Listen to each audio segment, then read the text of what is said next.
The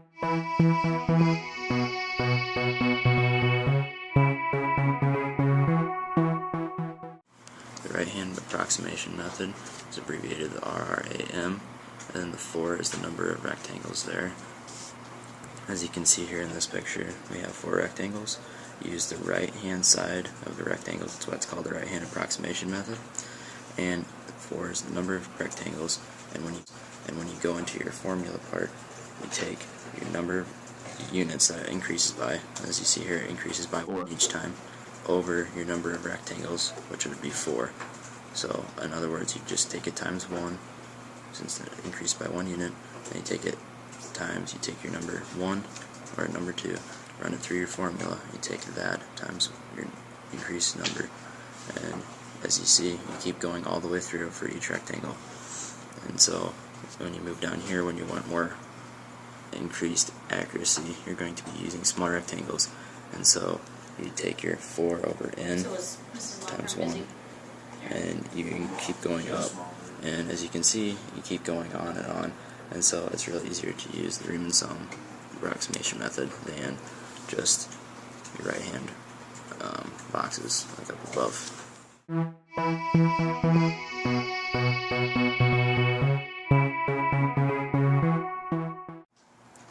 So when you did the right-hand rectangle approximation method, you used only 4 of the rectangles. But here we're going for increased accuracy, so we're using infinity rectangles represented by n. Then, when you put that in, instead of using the 4 over 4, then you use instead 4 over n. So you start off with 4 over n times, well, plugging that into the equation, which is x squared plus 1. And you plug that number in for each of the x's, and since it's an infinity of rectangles, you just keep going and going and going, and that would take forever. So instead, you want to first take out the 4n, because it's in each of these, and you take it out so it's times the entire quantity. And then you start off and put it in a Riemann sum. First you write the 4n on the outside and write the Riemann sum. This is a symbol for sum, it's sigma. And then you put n here, which represents all of the possible rectangles in this area. And then you put k equals 1. And you have to have that down for every single time, because k equals 1 in this particular equation that we're going to write, but it also represents that for every single one because of the n. So then we write down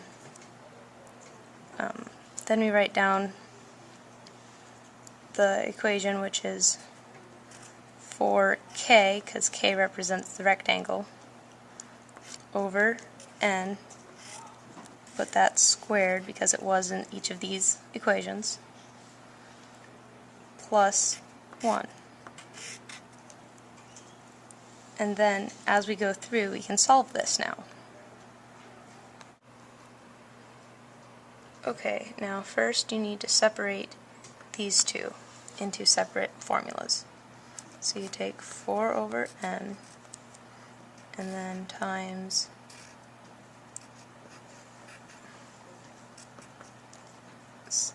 the summation of 4k over n squared plus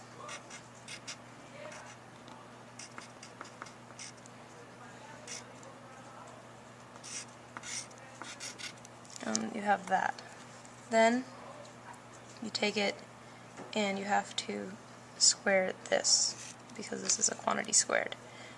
So you take 4 over n, copy all that down again,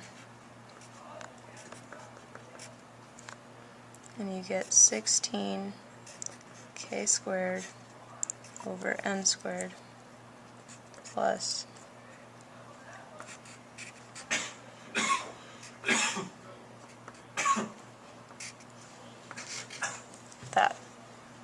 And then you have to take it and you have to separate this from the k so that you can add summation formulas into it. So you write it all down again and separate this out so it's 16 over n squared. Riemann sum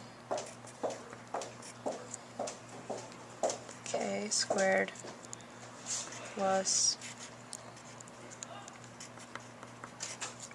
1.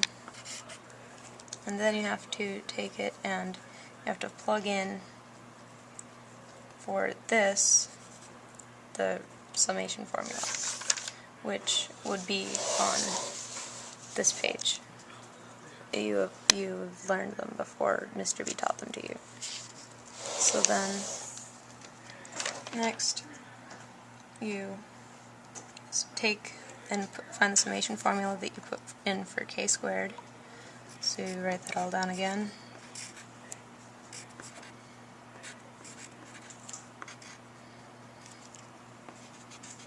And you, since this entire thing becomes a formula, then you don't have to write that all down. So then you write down n plus 1, 2n plus 1 over 6, and then plus, and the constant is 1 times n. The constant times n. Alright. So then you have to take this times everything in here, which would be 64 over n cubed times n plus 1, 2n plus 1 over 6 plus 1n times 4 over n, which the n's cancel, so it would just be 4. So then you write 64, and then you switch the denominators over 6, n plus 1, 2n plus 1 over n cubed. And this cancels to a square, and this is no longer existent, plus 4. Alright. Then you have to FOIL these, so you get 64 over 6, 2n squared plus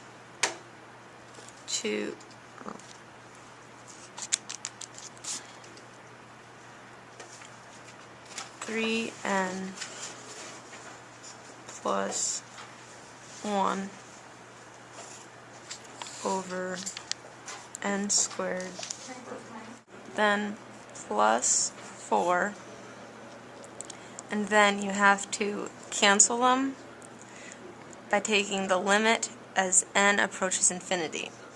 So you say limit as n approaches infinity, which you learned about when you learned about limits. So 64 over 6 cancels to 64 over 6, and then the highest exponent is 2 on both of them, so the n's cancel to 2.